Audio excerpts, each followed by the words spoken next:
Hello everyone, I'm Zishansha and welcome to zinteractive.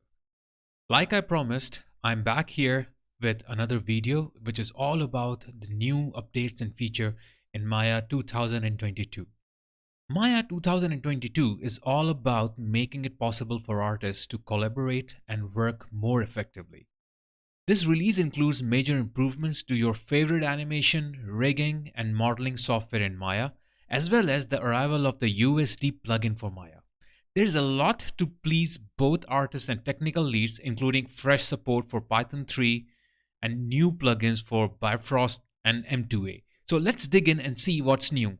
There are many new updates and features, however, it is not possible to cover all of them in short of time. Therefore, I will go through most of the significant ones in this video. So here I have the Maya 2022 and let's go with it. And now it is asking me for the first time when you will open, and if you have an older version, it will ask you to set up your preferences. Do you want it from your existing preferences, or you want to make your own preferences? So I will not choose any preference to copy. I will use the default one because the one that I have, the old ones, they are basically for the older version of Maya, and I don't think they will work in the new Maya features like the plugins that I have.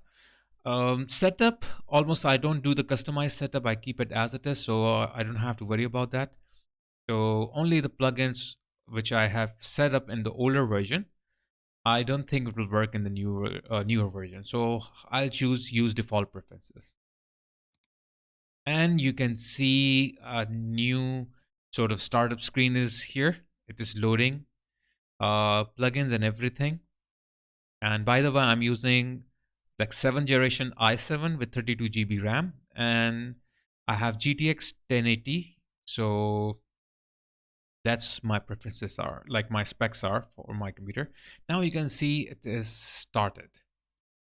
So it didn't took a lot of time because I at the older version where I was working on, I used to work on in the like 2020 version, which was quite slower when it starts, but this started very quickly.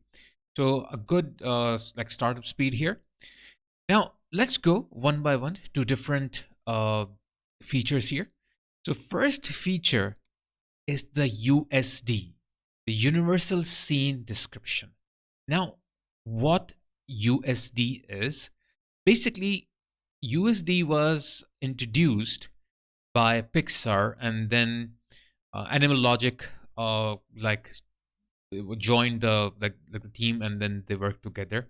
And currently, it is basically held by the Academy, this like Source Foundation. So it's a really good plugin, and it was introduced to overcome some problems. So let's see what were those. So the problems which came basically, and which this USD was like the covering up, was like you need to generate, load, view, navigate, edit, store, and transmit large scale data. And you need to collaborate serially and in parallel across multiple artists, disciplines, DCCs, and studios. You need to support a more non-linear production pipeline. So this was something missing, and this was something like sort of a problem here. Now, USD became the solution for all these problems. And what were those? Like, if you can like see here, the first like solution, basically USD itself was the solution, and how it was helping people, uh, and what it was doing while helping people. So let's see. So it's kind of an extensible common language and composition engine for 3D data. It produces a lightweight, optimized scene graph. It leverage a power system of non-destructible sparse overrides.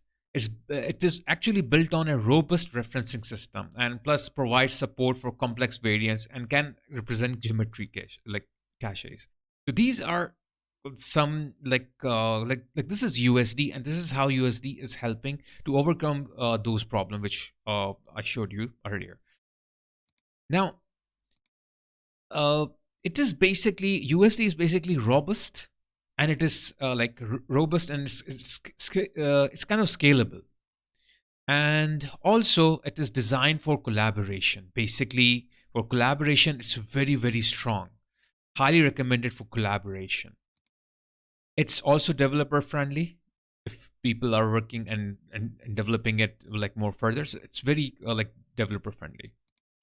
Now, it comes with multiple file formats: USD, USDA, USDC, USDZ. So these are different formats with different encodings like ASCII and binary, and ASCII only or binary only, or zero compression or unencrypted like zip files.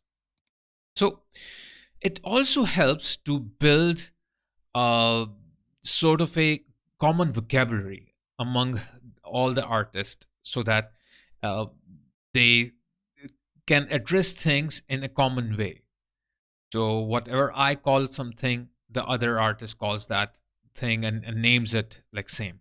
So these are like some like features here with the like with all the USD here. Now let's see.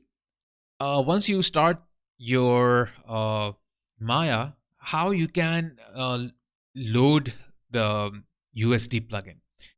So mainly you have to go to the Windows Setting Preferences and Plugin Manager, and you have to type here the USD plugin, USD, and as soon you will type it, it will show you Maya USD plugin, and mine is already loaded. So if yours is not loaded, just click on both of these, press refresh, and then you can close it.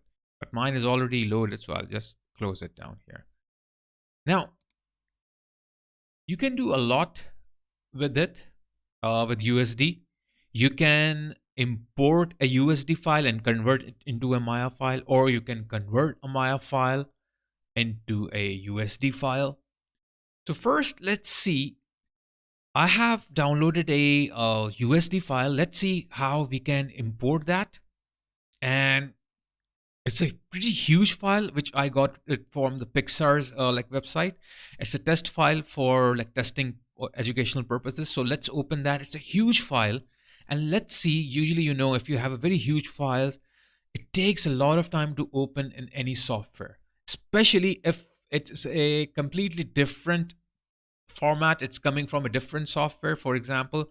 So it have to convert, and then have to open, and then so many other things it will do, and it takes kind of like so much of the time to show up on the screen and to load. So let's see how fast it loads on my computer. I'll just go to create option here. Okay, and here you will see basically universal scene description USD. Now I want to stage my file. Like I will stage it from a file. Like I will open from an existing file. So I'll just click here, stage from a file. Otherwise, you can do some settings. So I don't want to jump in the settings. I just simply go here, stage from file. Once I'm here, I'll just go and check where I have my files here. So let's move there. So here is my file, and you can see it is a USD file. Basically, it's a ASCII and binary encoded. So I will just click it and just see it's how it opens, how much time it takes to open. So and it's a huge file. So I'll just press create button, and as soon I pressed it, it just loaded. And let me zoom out, and you can see it's a huge file. Okay, let me do one thing. Let me rotate this, because it's basically, I think, a landscape of a city, a whole city. So let me rotate it to make it flat on the ground. Okay.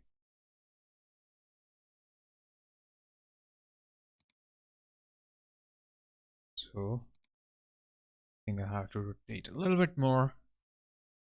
The other side, yeah. Now let's zoom in and see what kind of details we have. Just see, we have a whole big city here full of houses.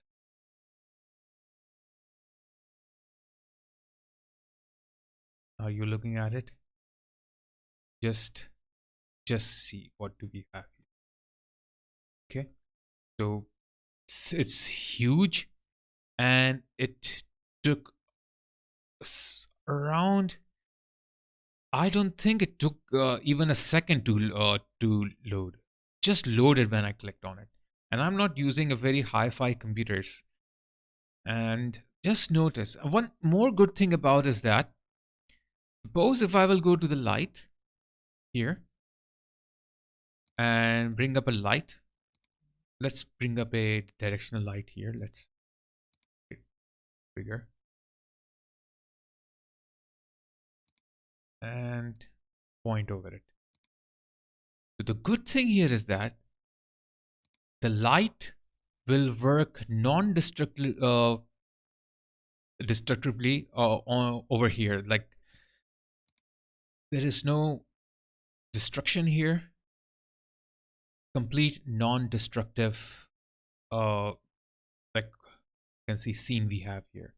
That light, the one that I just made, will work perfectly over here. I can use any light, anything here.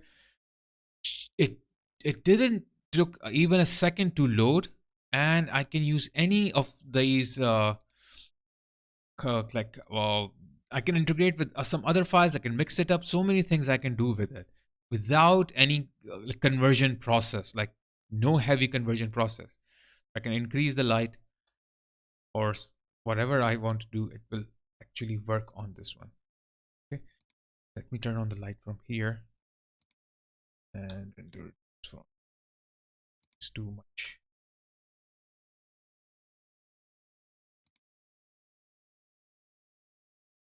So let me 10.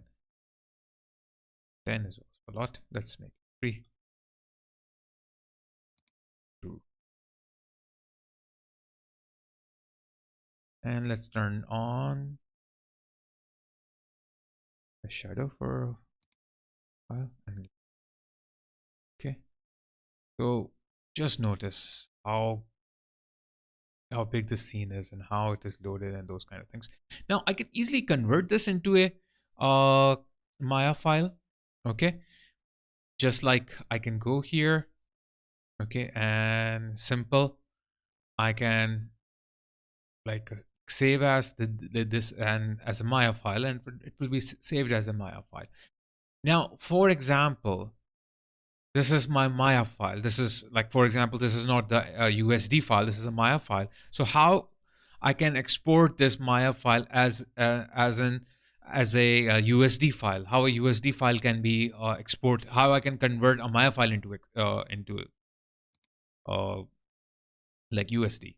Okay, so I can go to File, and then I can go to export selections, more like settings. And once I'm here, file type. In the file type, I'll choose USD. And I will just save and close or export selection, and it will be exported as USD. Now I'm talking about if you have a Maya file and how you can convert that. This is how powerful it is. It's very fast, loads very fast, and kind of more like very flexible, very non-destructive. So a really amazing thing. Now let's close this one and let's go to the other part, and let's see what do we have in modeling. So what's new in modeling? Let's see.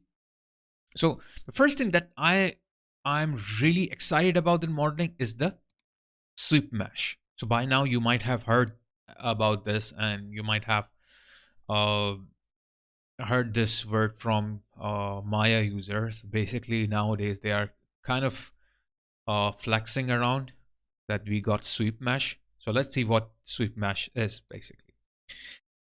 Now, what does sweep mesh do? It takes a curve and converts that curve into a mesh, creating with like a profile on that curve. So I will go to the curves, or just I can go here, and I will choose curve tools and I'll create Bezier, the Bezier curve here, something like this. Okay, and also one more thing I can do here is that let's make it sort of 3D-ish. Let's move this one up, one upward as well.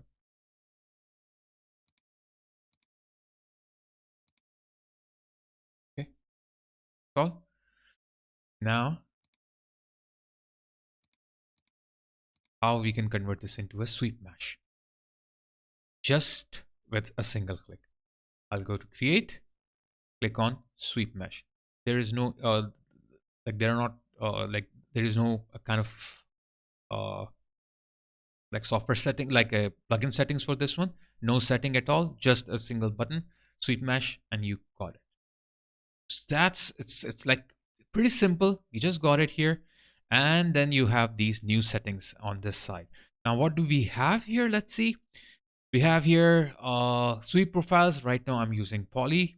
Okay, I can use rectangle here. I can use a line here. Okay, and one more good thing here is that okay, we have here, you can convert this into a star. We can convert this to a like circle. We can cap it, and we can increase the size of it. Okay, we can make our own like custom made here instead of a uh, circle or any one of these. And just notice how nice curves it have, and it solved a lot of like problems that we used to have before, from a longer process to a shorter process. Now we have here in the distribution, we have distribute also. So it can be distributed just like this way. So you can increase the number of instances, okay? And you can also scale the instances like smaller or bigger, totally up to you. You can rotate them, okay? You can do the coverage like 100%, or like you like 360 degrees, or like covered or not. And then if I will change it to these to just see how nice they look. Okay, kind of like amazing stuff. Okay, and I have here one more. In the distribution, we have radial, we have square distribution, and then we have a linear distribution. Okay, so we can make wire cables going around. So much you can do with this. And down here you have alignment. You can align it. Uh, like offset to like from the original like curve path, or vertically or horizontally, and you can choose the pivot point here. You can scale the profile, you can reduce the profile, you can rotate the profile, you can twist it. That's like really like something interesting. Okay, suppose if I go 10, 10 is too much, and you can see a lot of great stuff you can do with this. You can taper it with the taper option, and you can make your own taper like the curve over here as well. And apart from that, you have here the precision. If you want to increase the quality of it, decrease the quality of it, that you can do. So I really like this one. You can make ropes, you can make cables, you can do so many things. Not only this, you can make like frames, like frame of a picture. You can make like cables. So many other things you can do. It's not only wires for wires and cables. There are many possibilities. Just think about it and see what you can do with this. So amazing, amazing stuff here. Now, next, what we have is the improved modeling. Now, as it speaks for itself, let's see what are these improvements in the modeling. So we have this file opened in Maya 2022, and the same file is open in Maya 2020.4. So let's do one thing here. Let's select this same file, go to faces here, select all the faces, Okay, let me turn on the subdivision here. 3. By the way, you can notice all my shortcuts here down it is showing. Okay. And now I will just shift right click here and I will go to extrude. And just notice I will start extruding and go till 1.5 or something. I'm just at 0.7 and you can notice I'm getting all these artifacts here. Really bad artifacts. Okay. You can see what happened here. So 1.5, just see the result. Let's go here. Now this is, I'll press 3 here. Right click faces, select all of it. Shift right click, extrude faces. Now I'll keep on going, keep on going, keep on going, keep on going, and you can see I have reached till 2 and there is no such artifacts still showing up here. So this is I'm at thickness 2 and here I'm at 1.5 and it started to show all these sort of like artifacts at I think at 0.7. It's started to show at 0.7 and now here it's all clear. So the modeling has been improved a lot in 2022 version. Now other thing that we have here is the edit pivot. Now edit pivot, we had it before, but now what is the shortcut how we can use the edit pivot? So suppose you have selected some object here. Here's your move tool. As soon you will double click the move tool, you have the edit pivot here. So you can move the edit pivot, okay, and you can do all the changes here.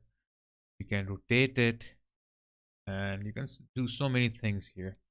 Okay, and then once you are done, click it here. Now, if I want to move it, move from here. If I want to rotate it, I can rotate from here. So all this, and if I want to reset it, just press the reset button, and that's the edit pivot actually. Now let me close it. Now, if you all remember, we do have HUDs here. Okay, so how do we get that? We go to the display and heads up display. This is the HUD. Okay, and here you can just simply go to the HUD option here. We can go, let's see, what do we have here? Let's see, poly count, and we have all the poly counts here. Okay, so we have the polygons. It shows us how many vertices we have here. 3,842 vertices we have. Now we have a newer heads up display here, which is basically the game game vertex count. Okay, it's basically the game vertex count, and game vertex count is basically for those who are into gamings, who wants to model their assets for games, and they want to negotiate between the poly counts because you have a sort of a budget. You cannot make an expensive model that have a lot of vertices. Now here, game vertices and normal vertices are different from each other. So the one that is showing here is our normal vertices, but the game vertices are not same as this. So to calculate actual game vertices, Maya have introduced the game vertices polygon or game vertices count here. So let's see how we can get that. So simple Windows, setting preferences, plugin manager. I will type here game vertex count. Here it is. I will load it, refresh, close it. Now notice here, I don't have game vertex count here, so I can go to display here, heads up display, and here I will have this game vertex count. So as soon as I will click it, you will see I have how many game vertex counts? 330. Okay, the reason is that because right now I'm in uh like subdivision mode. So let me press 1. So as soon as I have pressed 1, so my normal vertices here is changed to 242 because I was in uh subdivision mode. Now I'm back to the normal mode, and just notice the game vertices is 330. So there is a difference. How difference comes in? Suppose if I take an edge, okay. So right now 242 vertices I have. So if I will shift and extrude this, so 2 will increase here, okay, but more will increase here. The reason is that because there are the game vertices, like it kind of increases on top of each other also. So not only 2 was increased, it was like 2 was created here, that's right, but 2 were created here as well on top of the existing one. So there is a difference between the game vertices and the normal vertices. So this is really really helpful for those who model their assets for gaming, so they can negotiate the budget while making this. Okay, so one more thing here is if you will go to the display here as a display, and in the game vertex count you have the settings. If you will go inside the settings, you have evaluator, so you can choose your gaming engine. So Unreal, so you can see things are a little different. Unity, things are a little different. So I usually use Unreal, so I can go to Unreal. Engine mode, maybe I'll choose Maya here, so I would just apply and close. Still it is the same, but I think it changed, or I don't know.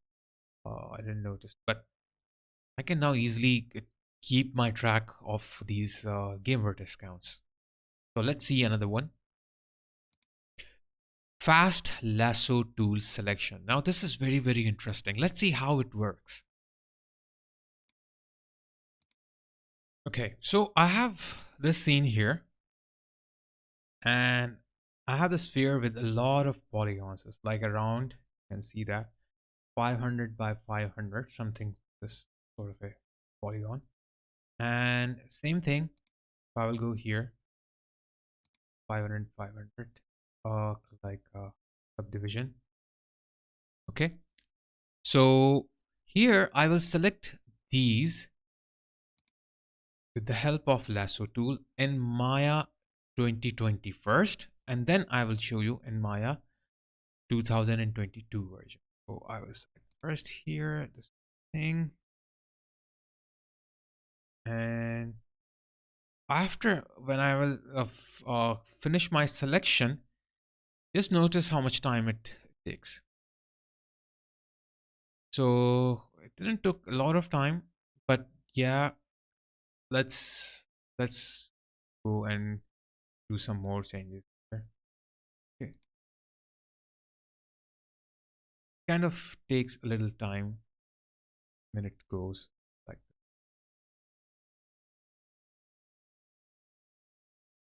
that. And if I will go back here and do the same thing in 2022 version, so it's more faster. Basically, I don't have any heavy file. So these were some good features in modeling, and now I'll move to rigging, and I'll show you my favorite ones, and one of the those like features that are significant in the Maya latest version, like 2022 version. The first one that we have here is the component tags. So let's see what component tags are. So I have this model here. It's a character that I modeled a few days ago. So now sometimes what happens, I want to select his shirt to like kind of color the part of the vertices of the front part. Sometimes I want to like select the wrist, these bands, to color them, or to do some kind of modifications. So it's kind of little hard for me to go back and forth. So I have now a new version, like new feature in Maya 2022, which is the component tag. So let's see how the component tags works here. So first of all, let's make some component tags for these wristbands. I will go to this wristbands here, like wristband here, face, and I will go to one, and then I will select all. You can see what I'm pressing here to grow this. You are not aware of this. And by the way, you can see over here, I have some of the my like tutorials on my channel and on this channel, so you can go through these tutorials also to see what do we have here and those kind of things. So now I have like selected this.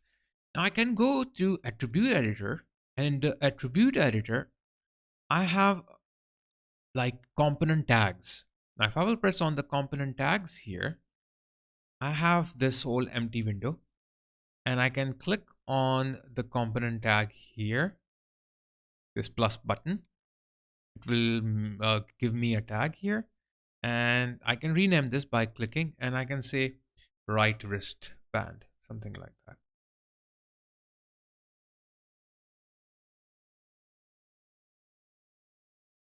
Okay, that's it. Now I'm in the object mode. Now what if I want to select this back again? So it will take time to go back here, and you have seen like I've selected, then I grew the selection, then now I was able to select it.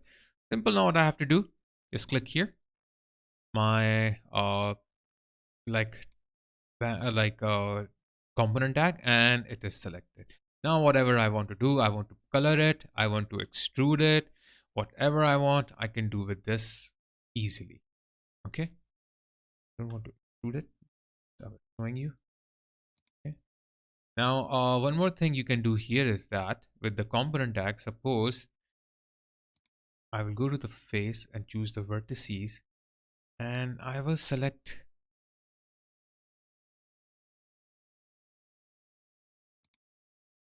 these vertices from his nose, for example. Okay, do again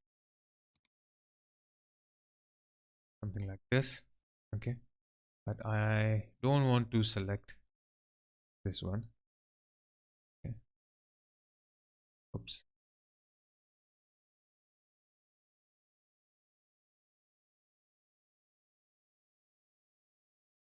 Damn. That's the something which I sometimes I don't like it when it happens. So you can see that it's quite annoying to make a selection. Okay, took me time to make a selection, but I got the selection now. Next time I have to go through all this, whatever I did. So I can go back here in the component selection. Now just notice this part is different, this part is different. So that's why it's not showing me the wristband that I created, because that belongs to this part. So I will press here, and now you can see the type is what? Is vertices, like vertices. It's not polygons anymore. So I can write here and I can say nose. And then I can go to the edges. And for example, I want to select some edges here. Maybe eyes from here, and same level eyes. Okay. And then you can see now it is edges, and I can rename it to eyes.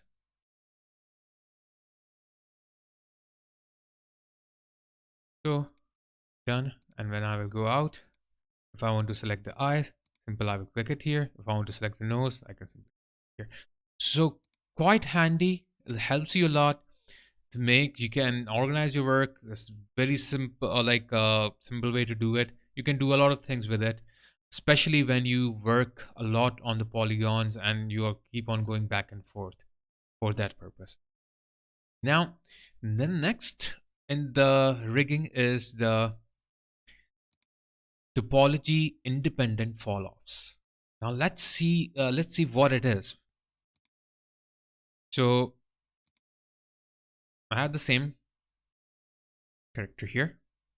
I will select his body here, the upper body here. Okay. And I will go to deform, and here you have cluster. Now, cluster, as you know, like a lot of people who don't want to work on like kind of rigging with the bones, and they don't want to deform with the bones, so they usually use the clusters for deformation and for morphing, like sort of things. So that's the like the cluster is basic. Okay. So now once you have this cluster, you will see you have the cluster attributes here, and over here I have deformer attributes. So once I will go inside deformer attributes, I will see some sort of component tag sort of thing here, okay, which is the input attributes. And then like you have to right click, add primitive fall off, and create primitive fall off from here. So as soon you will right click and create the primitive fall off, it will be created, and then you can see that it's now already here in the outliner. So if I will zoom out, you will see it's on the bottom here. Now, in order to make it work, you can do one thing, and this is what I usually do when I use this primitive fall off. I take it near to the cluster, where like wherever the cluster is. The cluster is for this body. So I will go here. I will make a little bigger. So this is what I want here. Okay. Now, the idea here is that I want to animate the belly of this cartoon character. I want him to have a little bit like chubby like belly, which hangs up and down while he walks. So for that purpose, this primitive fall off is ideal. So instead of making bones or doing morphing, so this is much more easier because it is topology independent. So I will select now both of them. So once I have moved it near to the cluster, I will select the cluster handle and the primitive fall off, both of them. Now, once they both are selected, and if I will move it, you can see that it is affecting the body. If I will go down, move it outwards, you can see it is becoming a little fatter.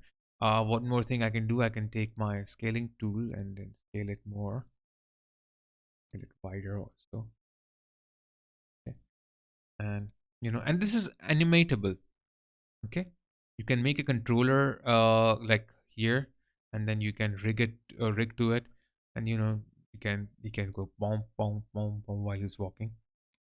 So that's it. And you can check, there are a lot of fall offs here. You have uniform fall off, blend fall off. You can try check any one of these. You can make inverted fall off also, that will affect the opposite side, and you can do different sort of experiments here. Now, the next thing which I want to discuss in uh, the rigging is the Solidify. So let's see what the Solidify is.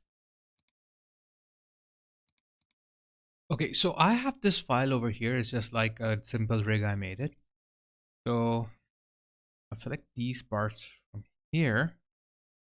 And now what I will do is here is that I will rotate them, and you will see that these parts, like the one that are here, these spikes, these are also deforming.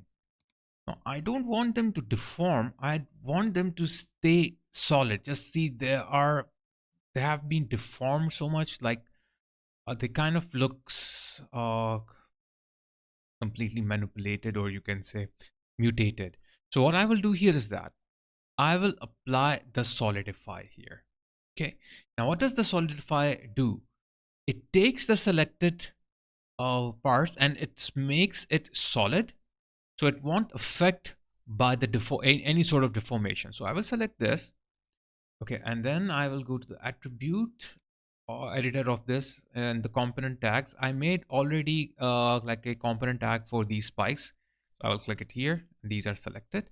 So that's the beauty of the component tags. So easily you can do whatever you want. So here I can go to deform and I have here solidify, and in the settings I will go, instead of going directly inside the solid, like directly applying the solidify.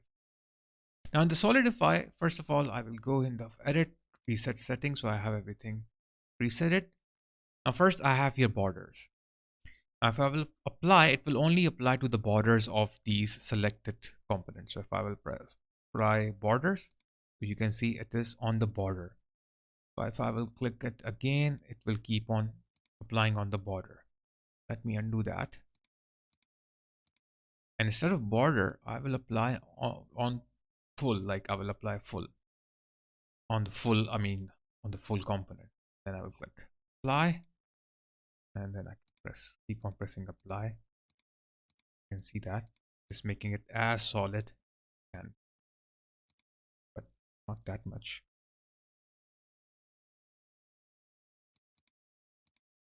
And there is a border fall off. So if I uncheck the border fall off and then click on apply, press apply here, so it will give me different sort of a result.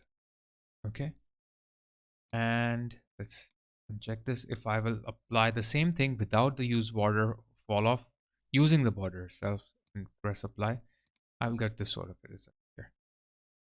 Okay. So do it. And if I will go to the advanced, I have some other options here. Deformation order, I can have it before. If I will choose before and apply, so it will give me the one that I applied before, then after, then split between before and after, and then parallel. So you can see that I'll apply parallel like this, kind of looks much better from here. And if I will turn on exclusive, you can see that how the result is applying. Now let's go to the basic here, and then use this.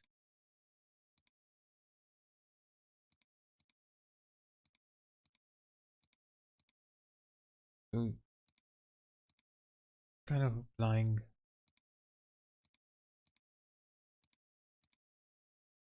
So done. Now I'll go back out of this. Now if I will select all these in and try to rotate them, not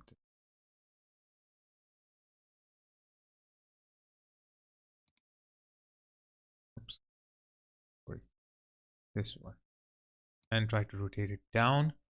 So you will see that it's not stretching as it was stretching before. It's now a bit solidified. Okay. This is how you can solidify. And just notice especially this tail.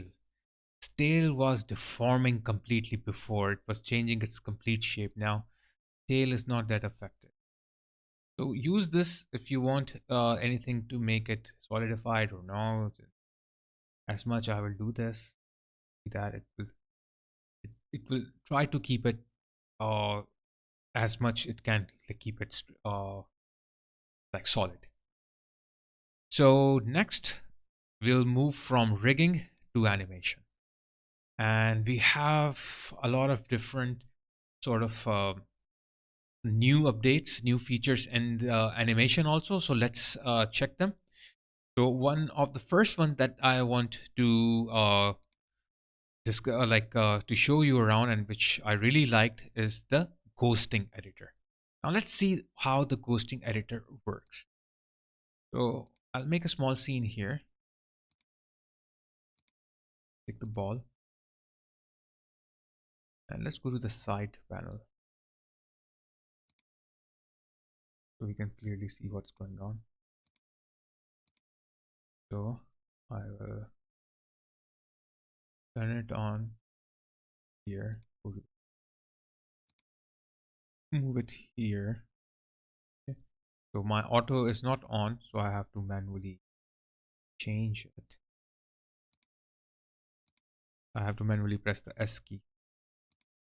Okay, so now you can see my animation, how it's working. It's too fast. Okay, because I'm on 24 frames. Here, I think I have setting here. Okay, so I think it's here playback speed. Change it to 24 frame per second in one. So playback with the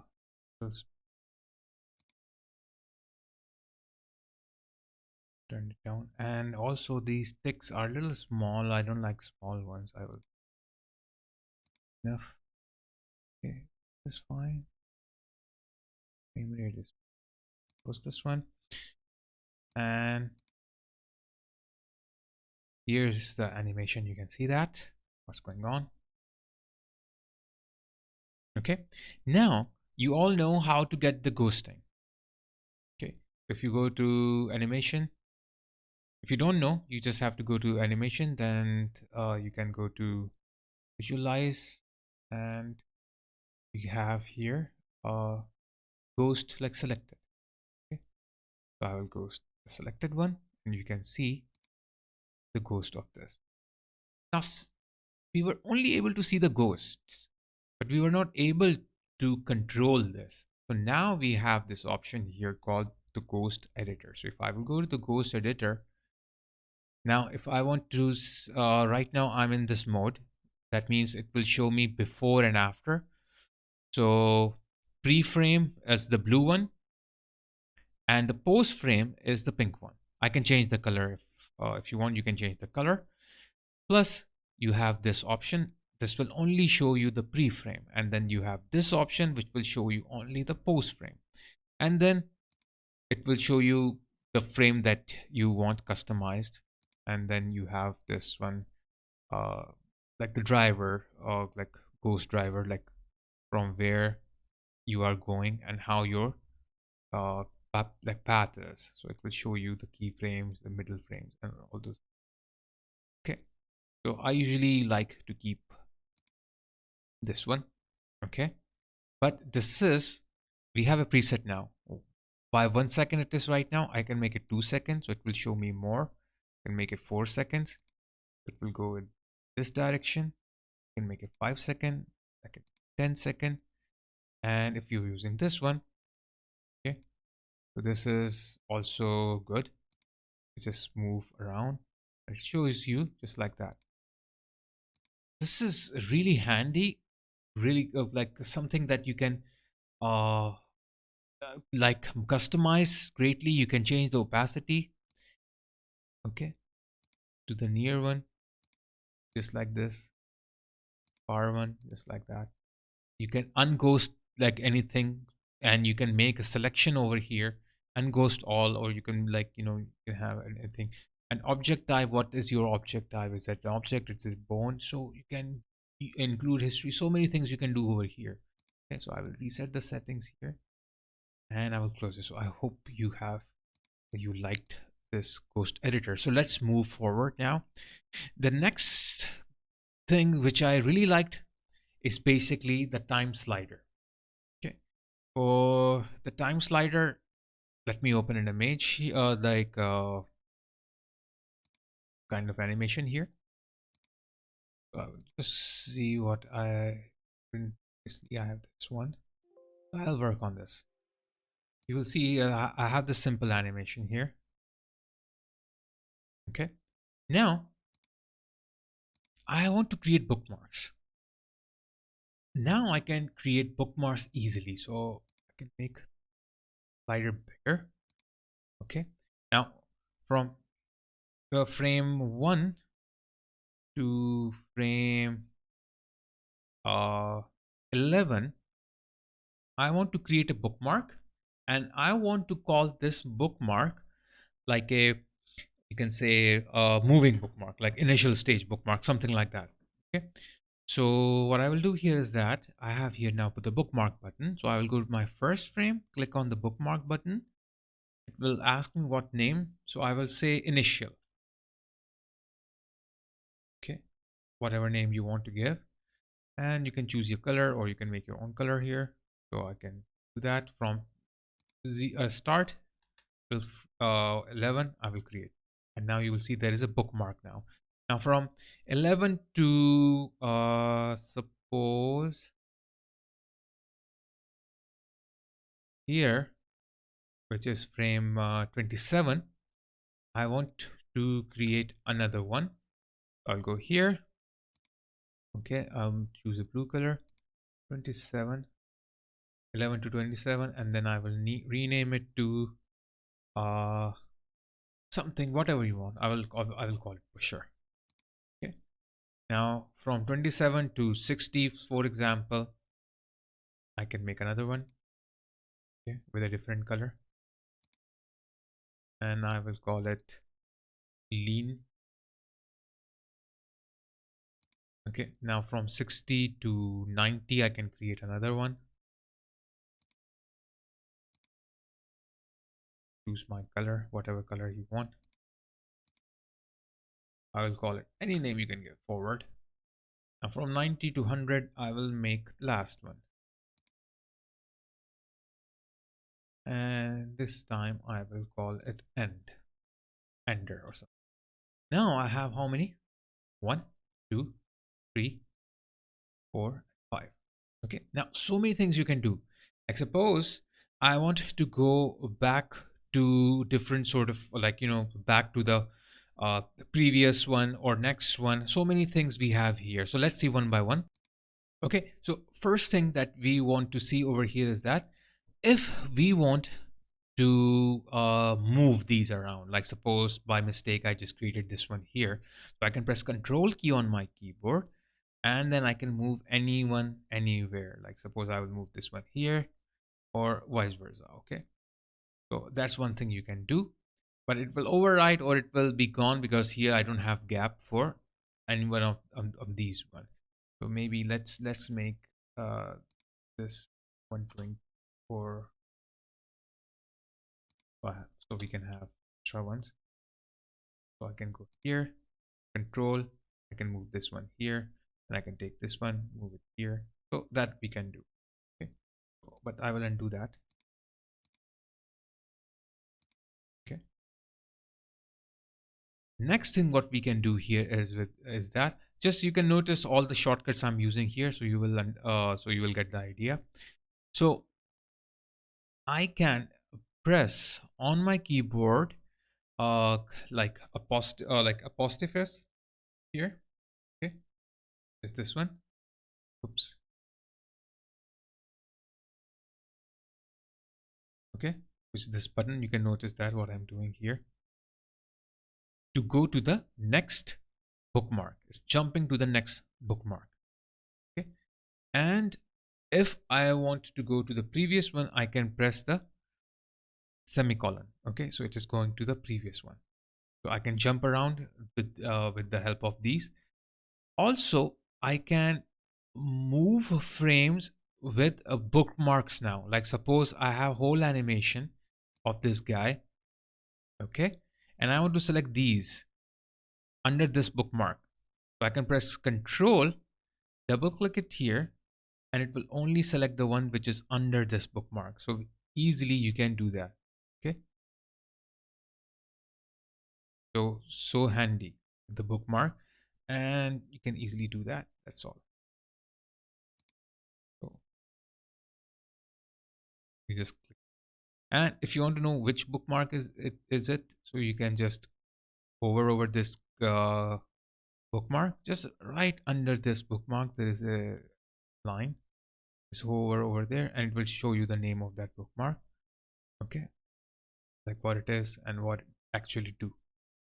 So other things that you can do is that it's in the uh, bookmarks manager. Now to get the bookmark manager, you just have to click it here. Okay, on the bookmark, right click on the bookmark and you will get this bookmark manager. And there are some other stuff also here. Like you can create, you can edit, you can like frame a bookmark. Okay, then you can move like frame previous one, frame next one. So what is the frame? I will click on the frame, so it will only show that bookmark which I have clicked on. Okay, so I can right click it here on this bookmark, unframe it, so it will show all the whole things. If I want this bookmark only to see this bookmark, whatever I have on this bookmark, I can right click it here and frame this bookmark and it will do that, and I can unframe it. Okay, so that's like, so you can, it's very handy, and so many things you can do with this. Like it will save a lot of time here. Those who animates, they like they know how much helpful it is now. Okay, so you have update and every other thing. You can go in the bookmark manager and you can create more. You can change the timings here, you can frame them from here. So many things you can do with the bookmark manager. You can delete them. So it's a pretty good update, and one of the very helpful one. Now next what we have here is the auto tangents. Now let's see what the auto tangents are actually. So let's open this file and see what do we have. Okay, we have this file. So if I will play this file, let's see what happens. Okay, moves forward and it's just go a little bit crazy here. So don't worry about its craziness. So just like select the let's select the ball here, and let's go to Windows Animation Editor and Graph Editor here. And now let's see what do we have. So we have a couple of new things inside the Graph Editor, some improvements, really good features. So let's go to the Translate Y and see what do we have. So let's go to this part. Okay, and press F on the keyboard. Now we are closed off here. Okay, now we have some new auto tangents here. Now we have here the an auto tangent legacy, the the one that we used to have before. And we have auto tangent ease. Then we have auto tangent mix. Then we have auto tangent custom. So auto tangent custom, you can make your own ones. But like suppose I have this one here. Now if I will click on auto tangent here, it will give me typical something like this one. Okay. So if I will choose auto tangent ease, so it will try to uh, do some like something in a balanced way that I will not get a typical unbalanced result here. Okay, so it's unlike auto tangents, these will give you much more better result here. Okay, see, so this wasn't the case before. So what I can do here is that I can select most of this, press F, and I can do auto tangent here, this one. Okay, for the customs, basically what you need to do is that you can go to the tangents, auto custom, and you can use your custom coefficient and like then apply. Okay, but I will use the ease, click on it, and it should do this. It should do the job. Okay, so if I play now, much more better. But there is one craziness here which we will which I will explain you what it is, and I have put that on purpose. Okay, now what happens sometimes is that now this I'm going to explain you is the graph editor's improvement, some new sort of graph editor improvements that we have. So let's take this ball and go back to the graph editor and just press F. I'll press F over here, so you will notice that when it reaches to this part, it have a very high peak. Got the idea? This peak is basically creating a very rough result. So what I can do now in the graph editor, I can select this, go to my curves, and here I have peak removal filter. If I will click on it, so wherever I have high peaks, automatically it will move. If I will play it now, going smoothly without any sort of a high peak.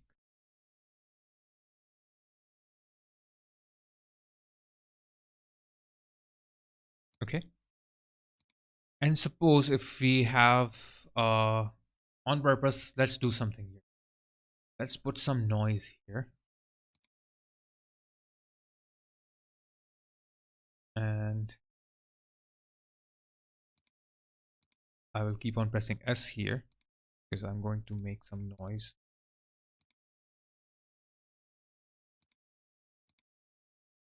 Okay. Just like I said, just keep on looking here so that will happen.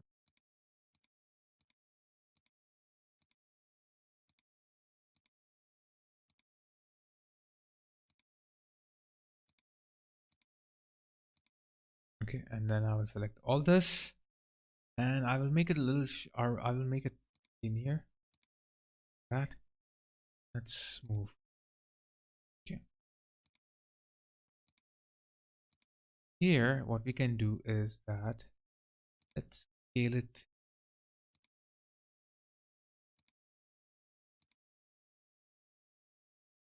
Just like this sort of a noise. Now I can sometimes in your animation, especially when you are working on uh, like mocaps. Okay, so sometimes mocaps are not smooth. So what you can do in that case, if you have something like this from a mocap, because obviously when you're animating manually, you won't do this by yourself. But if you're having a mocap file, motion capture file, then you might have this sort of an error. So you can select this all, and then you can go to the curves and settings, and as soon you will go in the settings, it will apply automatically. So before it was 5, it was 3. I just made it 3. Okay, now I got it 3 here. Okay, oops. Let's just click it here. Okay, line. I got it. Okay. Okay. So this is what we have in the graph editor. So really great the changes, new features we have in the graph editor now. So the next is the cached playback. Now, what it is, it's something which works with the like with your RAM memory and helps you to play your animation smoothly without any sort of lagging or jittering. This cached playback feature is more clear if you are working on a slower computer. So if you play any sort of an animation, it's kind of jitters, but right now on my screen it's not jittering. I have like a little faster computer here. So if your computer is slower, so it will not animate like this. It will go like this, then this, then this, then this, and then this. So in the end, to see everything clearly, smoothly, you have to go to the playback. Okay, and then you have to do the play blast. But all the time, if you're doing the play blast, so it will, you have to go back and forth, and it will take a lot of time. And for everything, you have to do a play blast. So to avoid that, and for the slower computers, Maya have introduced the cache, like the kind of cache playback. Now it works with the cache, and it makes a cache for your computer and makes it a little faster to play things. So if you will notice here, I have this cache playback button now here. So I can turn it on, and also I can right click on it, and I have like evaluation cached. So you can see that as soon I like turn on the cache playback, a blue line appeared, and it slowly, gradually like started to grow, and it ends here. Now that means the whole thing is cached, and if I will play, it will run smoothly without jittering or anything. Then here you have uh, viewport software cache. If I will turn on this one, so you can see that wherever I am, it will start working from there. Okay, so it's a bit slower. And then you have here viewport hardware cache. So it will work with us. I think like this one can be slowest one because this is working with the processors. I think something. But even on my computer, if even it is off or not, it's not showing any kind of. But I like to always keep it evaluation cache here. Now, if I right click here, I can go to the cache, like the cache playback preferences, and I can do these like changes here if I want. But I will keep it. It is using my 50% RAM for the cache playback. Okay, so you can reduce it, increase it. It's totally up to you. So, like really helpful, especially for uh, slower computer, so you can uh, like you can have a smooth playback with this. So Oppa Gangnam Style. Okay, so now these are some of the features which I think are the significant one, and I really enjoyed working them or like working on them, and then I think it will really improve my productivity and really help me in future in teaching my like to my students, creating more tutorials for you all, and creating more of the files and everything, like the creating my own projects and everything. So it will be quite helpful for me in the in future. So uh these are not the only ones. There are more. There are a lot, and I cannot cover all of them in one video. So some of them I couldn't like cover, but I will give you some honorable mention one here. Okay, so we have Python 3 introduced. We have Bifrost 2.2.10 1.0 plugin, which is like a newer version here. We have security like preferences. So what is basically like the security preferences? Like you can basically flag specific commands or plugins locations to and you can like block them. So those kind of things you have here. And apart from that, you have a new OCIO version 2. Now what is the OCIO like version 2? It's basically my like an open color IO. So Maya have integrated the open color IO version 2 for state of the art color management like system. So that's one thing like really great about the colors and stuff here. So you can other thing which which was like really surprising was the virtual reality integration. You can create anything in the virtual reality immersive environment using the new like create VR for Maya like feature here. And there is Arnold for Maya 4.2 like 4.2.1 plugin here. So you there's a lot of improvement is there as well. So it includes a lot of like the performance improvements and some new stuff there. Some new like shaders are there. I think some other features. Then startup experience improvements, like you have seen, like the way we started, it was very quick. Environment variables, we have some new environment variables, some new like heads up display. Deformer updates, we have one thing which I really liked was the human IK, the like the neck motion like reduction setting. What I do is that, and like it's a new neck motion reduction slider that helps you to minimize like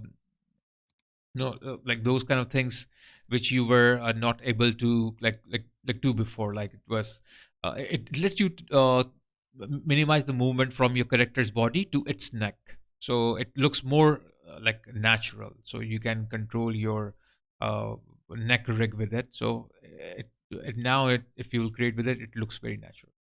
So thanks a lot guys for liking my videos, for giving me this push, and to like like pushing me this far, motivating me. So it's all because of you guys I have reached this far, and thanks a lot for supporting. So please keep like supporting me. Subscribe to my channel if you have not subscribed to like to my channel yet, and also please give me some comments. If you have liked the videos, like my videos and watched my videos on online, so it will motivate me. Share my videos on your social media accounts so other people can look at it. There are a lot of more like tutorials here in my new uh some new like tutorials I have uploaded, and some new are upcoming up. So take care, everyone, and next time we will meet and with new exciting tutorials, with new exciting courses. Thanks a lot for your support, and have a nice day.